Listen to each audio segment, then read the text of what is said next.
Olá pessoal, eu sou o Dr. Marcelo Borges e nesse canal o nosso foco aqui é tratar a obesidade e as morbidades relacionadas ao excesso de peso. Considere se inscrever-se nesse canal, compartilhar se esse conteúdo foi importante para vocês.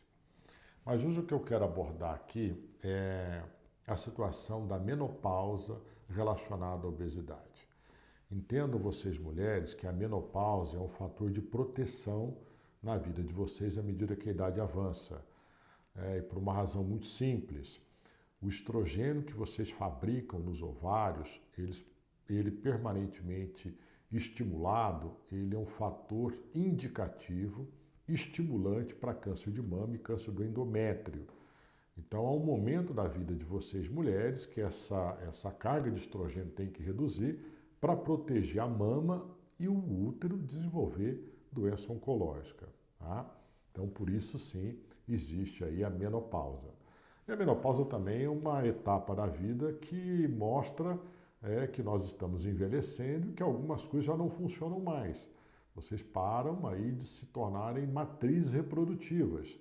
Entrou nessa fase, os ovários já não produzem mais óvulos, os hormônios eles entram num processo de stop e a parte de reprodução ela termina. E isso garante aí uma sobrevida muito boa para as mulheres como proteção pelo stop do estrogênio. Só que tem um detalhe. Se você está acima do peso, está gordinha e acumulou gordura ao longo da vida, mesmo que o teu ovário entre num processo de falência, que ele já não produza mais óvulos, ele não fabrica mais estrogênio, infelizmente, a tua gordura acumulada ao longo dos anos continua secretando estrogênio.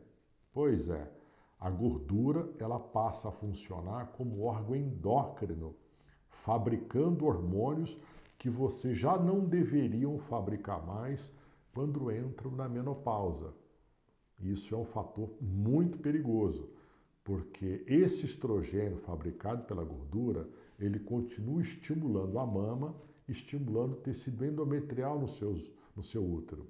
Isso favorece muito o desenvolvimento de câncer de mama pelo estímulo de estrogênio fabricado pela gordura acumulada durante o processo de menopausa.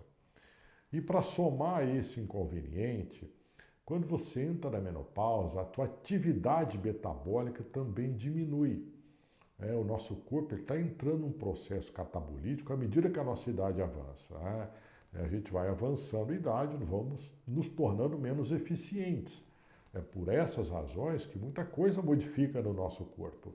Se você compara uma foto sua, aí não vou dizer só para as mulheres, mas para os homens também, mas o foco aqui é falar sobre a menopausa e a obesidade. Se você começa a comparar uma foto sua aí, quando chega na menopausa ou passou por ela ali, com uma foto sua de 10, 15 anos antes, você vê que você modificou bastante. Lá dentro é a mesma coisa. O teu corpo perdeu eficiência e já não funciona como foi no passado. Isso é natural para todos nós. Infelizmente, a única certeza que nós temos é que nós vamos morrer. A questão é chegar até o fim da tua vida com qualidade de vida para usufruir dessa nova fase que você vai conviver ali talvez com teus filhos, com os teus netos, uma outra perspectiva e você precisa ter qualidade de vida para isso. Então, quanto mais magro você tiver nessa fase, menos chance você tem de desenvolver o câncer de útero e o câncer de mama. E aí, pessoal, entrando nessa fase, é muito importante que você fique atento ao próprio peso. Fique atento com as sobras de gordura, que não é só o prejuízo da carcaça encarregando o excesso de peso, mas o prejuízo hormonal que a menopausa pode trazer aí em relação à produção do estrogênio fabricado pela gordura. Considere-se emagrecer.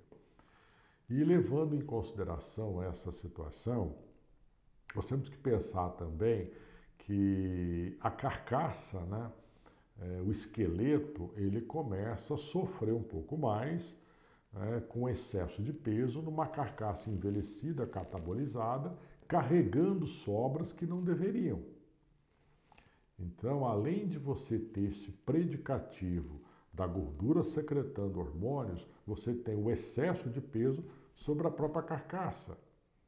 E aí, nessa fase, você precisa ficar atenta com a reposição de cálcio pelos ossos, você precisa ficar atenta ao grupo muscular, talvez fazer uma suplementação para manter a musculatura, praticar uma atividade física regular, tomar alguns suplementos, passar a frequentar um médico para ver se essa situação de deficiência nutricional, hormonal está presente para repor e reduzir peso. Fazer dieta, sim. Há necessidade de controlar a demanda calórica por conta da necessidade reduzida de calorias que o teu corpo, numa determinada fase da tua vida, já não precisa tanto. Né? E hoje a gente tem recursos aí na medicina, recursos com suplementos, com medicamentos, muita tecnologia que faz com que você reduza bem o teu peso, consiga manter a perda de peso para evitar essas complicações que eu disse aí para vocês que estão na menopausa, tá bom? Lembrando, pessoal, que viver bem é viver leve. E quanto mais equilibrado você está com o teu peso, quanto mais estruturado você está, mais prazer você tem em conviver com os seus, conviver com seus filhos, conviver com seus netos. Esse descuido pessoal faz com que você transfira responsabilidades para quem não está preparado para isso, que são seus filhos e quem está ao teu entorno. Faça de tudo para não depender da ajuda de ninguém, porque muitos dos seus que estão aí numa fase de desenvolvimento, uma fase profissional, uma fase de criação dos filhos, eles não estão aí focados em tratar e acompanhar aqueles que estão aí limitados. A vida deles pode ser muito ativa, eles têm aí as preocupações com criar os filhos, o trabalho, a profissão, e não é justo para eles ter que carregar uma carga a mais que não estão aí tão dispostos a fazer só pelo fato de não ter esse cuidado, tá bom? Converse com o seu médico, converse com o teu nutrólogo, converse com o teu educador físico, na dúvida procure sempre o médico. Existem recursos, sim, existem boas opções que possam drasticamente reverter o excesso de peso para evitar as complicações ali no futuro. Compartilhe esse vídeo e até o próximo, pessoal. Fiquem com Deus. Um grande abraço.